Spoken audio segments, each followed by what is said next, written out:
our brains are fried. And I'm not talking necessarily like spiritually fried, because we're filling our minds with so much content that is not from the Lord, that is actually not good for us. And it may not be necessarily like sexual content or anything that is obviously bad, but it's, content that, fills fear, right? Everyone knows that fear is attractive to watch. That's why the news constantly tries to show everything that is fearful, because that's what actually people like to watch. It draws people in because people just naturally are trying to protect themselves.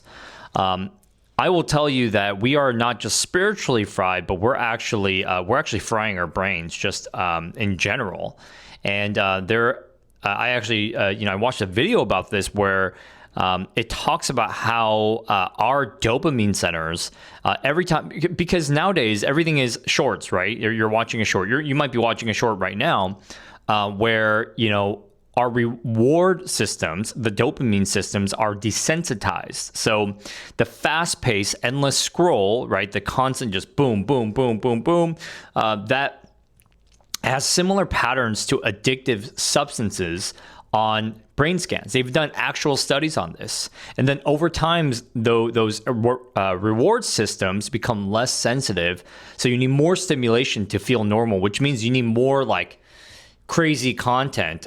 Even like stimulating good content is not stimulating enough. So you scroll past and you go for the more, like stimulating. And then of course, it leads to, things, with lust or things that, you really shouldn't be watching. You shouldn't be watching it.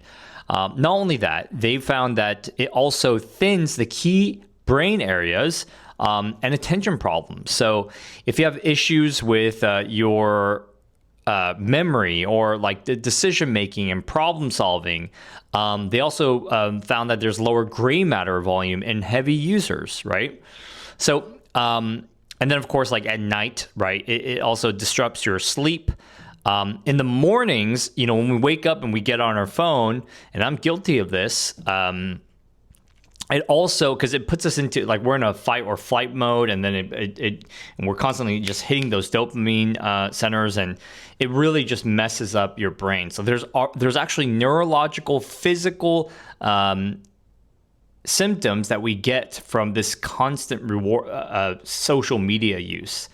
And the reason why I want to talk about this is because I actually felt convicted recently about my social media use, because I'm on various social platforms. By the way, this is not my only platform. I actually have a podcast that sometimes gets a lot of views, and I am on these platforms, and it can be addictive, and so I'm going to talk about, some of the things that I've done to kind of safeguard myself, which I'm going to encourage you guys to do. But let's talk about some verses, right? Okay, so in Romans 12:2, it says, it calls you to not be shaped by the pattern of this world, but to be transformed by the renewing of your mind. And the culture, there's so much, our mindsets, the way we view our world, our decisions are made because we're constantly watching social media, right? A lot of these influences aren't good influences. Every once in a while, while you're scrolling, like you might be watching me right now because, the algorithm gives you a little bit of Christian, right? To make you feel like, oh, it's not all bad, right? But the algorithm also wants to push 90% of the time all of this negative content that it's either, fear-based, or it's either, lust-based, or it's either, it like exposes people like Clavicular, if you know who Clavicular is. And so, like some of these influencers who, they totally push a lifestyle that is empty and, vain, and that is not a good influence for people. It makes you feel more depressed about your life. Oh, look at these people doing all these big things. And sometimes even personal development people who are like, oh, look at my life. Look at all the things I've accomplished. You just have to do this, this, and that. And you get depressed about your own life, which is not a really exciting life, right? So there's a lot of bad content out there. And the Bible talks about how you need to guard your thought life. And a lot of the time, your thought life can grow, and it can really, really just be cultivated into something very beautiful by being in silence. One of the hardest things for me, guys, silence is one of the hardest things to do. I've spent hours alone just by myself, and it's the hardest thing for me to do because I'm addicted to stimulation. I need stimulation.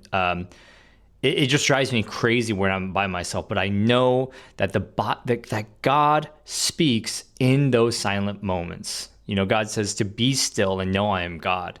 And really being still, something that Jesus did often when he went out, by himself many times, is one of the most powerful things for your life. So, I would encourage you. Okay, so there's so many. There's like what 1 Peter 5:8 calls believers to be sober minded and be watchful. And then there's Philippians 4:8. It says tell the church to fix their thoughts on whatever is true, honorable, right, pure, lovely, commendable, excellent, praiseworthy. Content doesn't really have a lot of those things. Most of the content out there is actually more negative.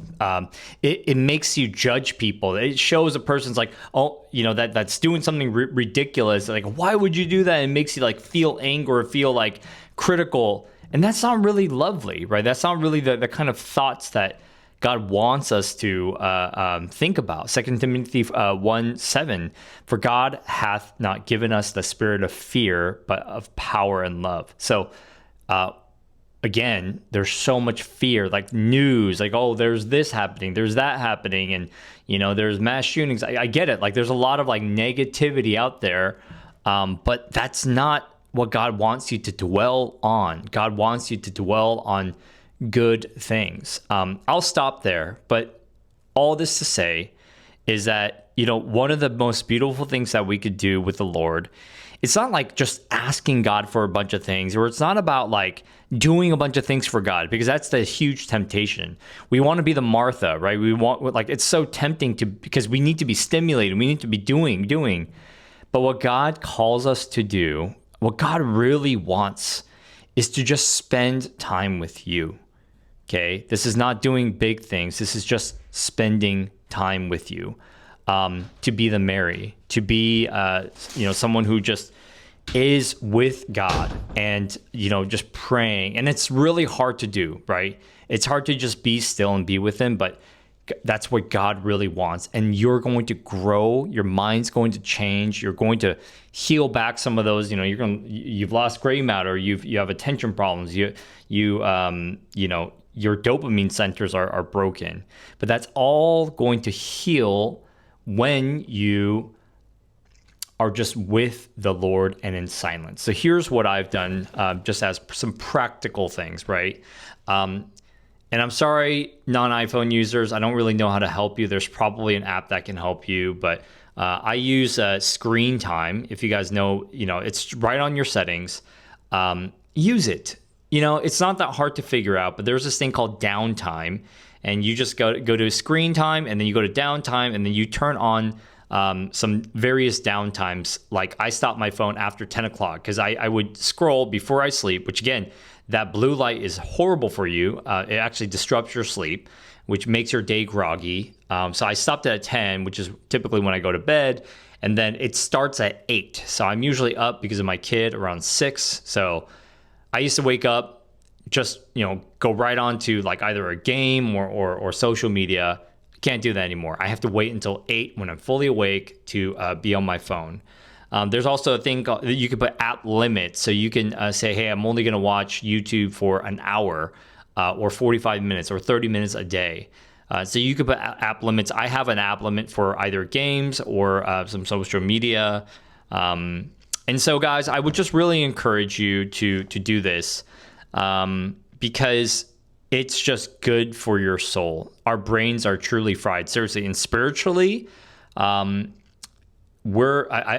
know a person who they were like seeing visions, and they literally saw hands like choking, coming out of the screen and choking the person watching, just glued to the screen.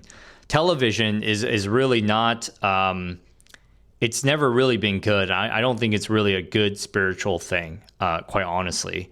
And so I would just be very wary of this, and I would not watch so much social media. I would not watch so much media.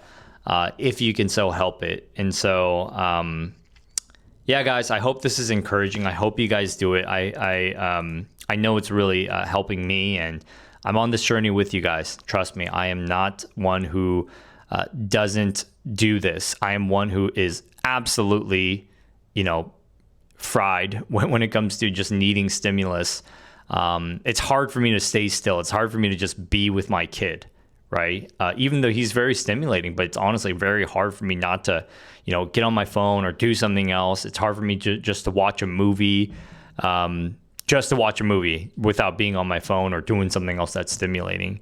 And I know that's not good for me. So hope this is encouraging. If this is you, I would encourage you guys, put some limits on your phone. Have a good day.